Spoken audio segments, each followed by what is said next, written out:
खुलुमबाय लोगोफोर, गोजोन फुंबिलि बयनिसिमबो। नोंथांमोनखौ बड' इनफ' पइन्ट चेनेलाव बयखौबो बरायनाय बावहरग्रोनाय जाबाय। आं दिनै नोंथांमोननि सिगाङाव राशि बायदियै दिनैनि सानसेनि फानजामुथिखौ फरायथिनो लादों। आसा खालामो नोंथांमोनहा भिडिअखौ नायना मोजां मोनगोन।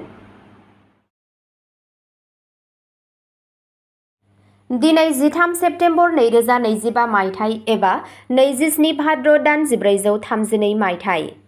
गिबियावनो दङ मेष राशि। दिनै नोंथांनि आत्मबिश्वास आरो गोहोआ गोजौ थागोन। नोंथाङा खामानियाव गोब्राब खामानिफोरखौबो गोरलैयैनो फोजोबगोन। नोंथाङा गोजौ मावख'गिरिफोरनिफ्राय हेफाजाब मोनगोन।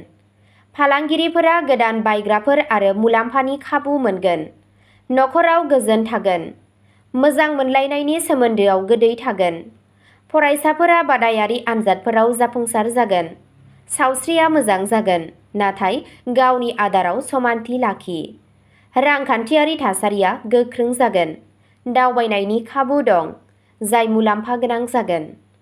नोंथांनि दिनैनि खाफालगोनां दिगआ जादों साहा, खाफालगोनां अनजिमाया जादों 8 आरो खाफालगोनां गाबआ जादों गुफुर गाब। वृषभ राशि। दिनै नोंथांनि धैर्य आरो खस्थ'नि आनजाद जागोन।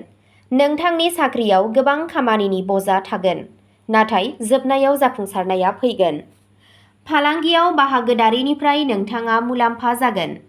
नोंथाङा नोंथांनि नखरनिफ्राय हेफाजाब मोनगोन, नाथाय नखरनि बाथ्राफोरखौ धैर्यजों नाय। फरायसाफोरा गावनि फरायनायाव गोसो होनो नांगोन। गावनि सावस्रिनि बागै सांग्रां जा, गुबैयै पार्सन जेंनाफोरनि बेलायाव। राङारि थिरांथाफोरखौ सोलोजों ला। समाजारि हाबाफोराव बाहागो लायोब्ला नोंथांनि मान आरो सन्मानखौ बांहोगोन। नोंथांनि दिनैनि खाफालगोनां दिगआ जादों खोला, खाफालगोनां अनजिमाया जादों 5 आरो खाफालगोनां गाबआ जादों निला गाब। मिथुन राशि। दिनैनि साना नोंथांनि थाखाय मोनसे सोरजिलु आरो मोजां सान। खामानि थिलियाव गोदान गोदान खाबुफोर सोमजिगोन। फालांगियाव रां थिसननाया मुलाम्फा मोनगोन। नखरनि सुबुंफोर आरो लोगोफोरजों सम हगारनाया नोंथांनि गोसोआव गोजोननाय लाबोगोन। फरायसाफोरा सोलोंथायाव गोदान गोदान खाबु मोनगोन। सावस्रिया मोजां जागोन, नाथाय मेंनायनिफ्राय गोजानाव था। रांखान्थियारि नोजोरजों बेयो मोनसे मुलाम्फा गोनां सान जागोन। रमान्टिक सोमोन्दोआव गोथौथि फैगोन। समाजारि सोमोन्दोनिफ्रायबो मुलाम्फा जागोन।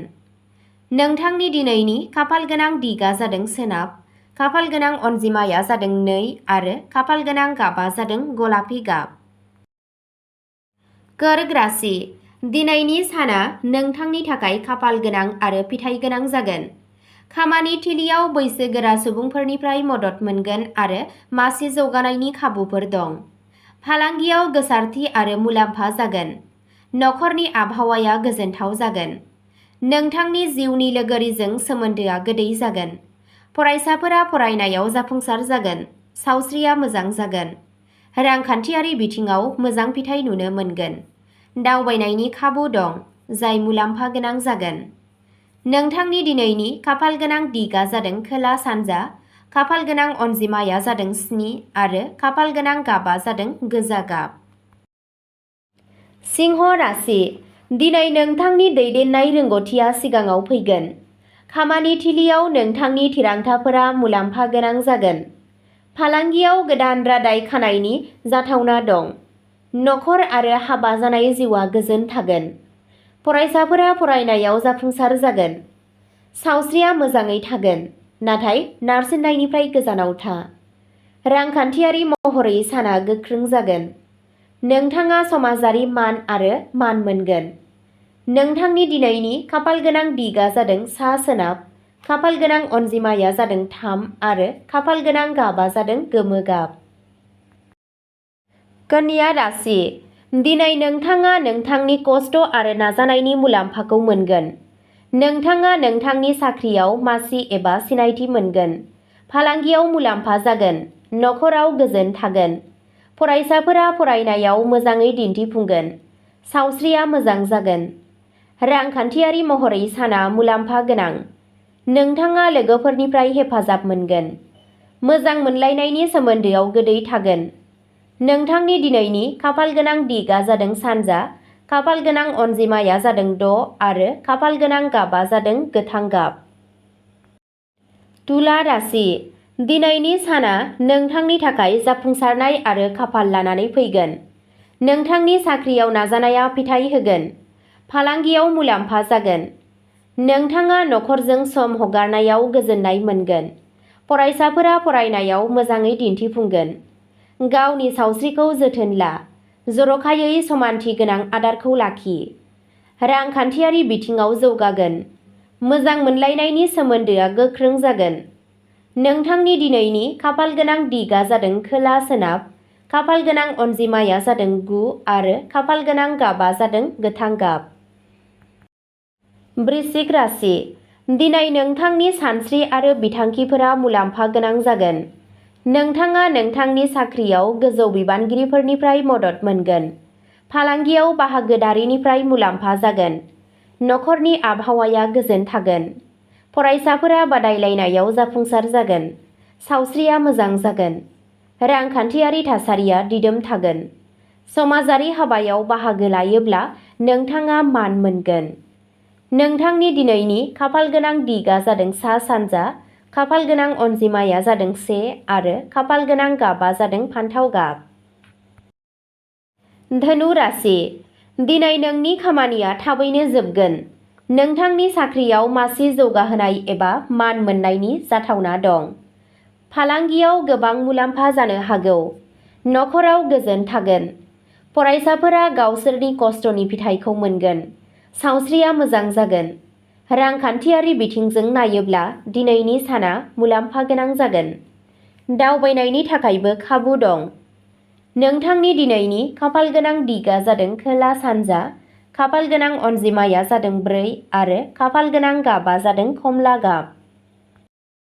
मकर राशि। दिनैनि दिना नोंथांनि थाखाय गाहाम आरो मुलाम्फा गोनां जागोन। नोंथाङा गावनि खामानियाव रोंग'थिजों जाफुंसार जागोन।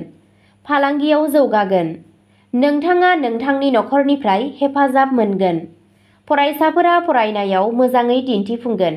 सावस्रिया मोजां जागोन। रांखान्थियारि थासारिया दिदोम थागोन। नोंथाङा लोगोफोर आरो लोगोफोरनिफ्राय हेफाजाब मोनगोन। नोंथांनि दिनैनि खाफाल गोनां दिगआ जादों साहा।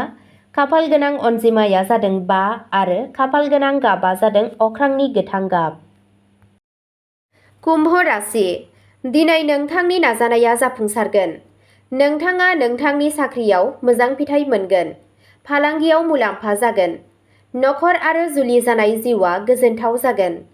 फरायसाफोरा बादायलायनायाव जाफुंसार जागोन। सावस्रिया मोजां जागोन। रांखान्थियारि बिथिङाव जौगागोन। समाजारि मान सन्माना बांगोन। नोंथांनि दिनैनि खाफाल गोनां दिगआ जादों सोनाब। खाफाल गोनां अनजिमाया जादों 7 आरो खाफाल गोनां गाबा जादों गुफुर गाब।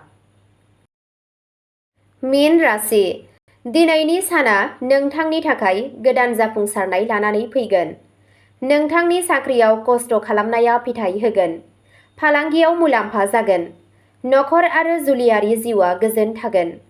फरायसाफोरा फरायनायाव मोजाङै नम्बर मोनगोन। सावस्रिया मोजां जागोन। रांखान्थियारि थासारिया गोख्रों जागोन।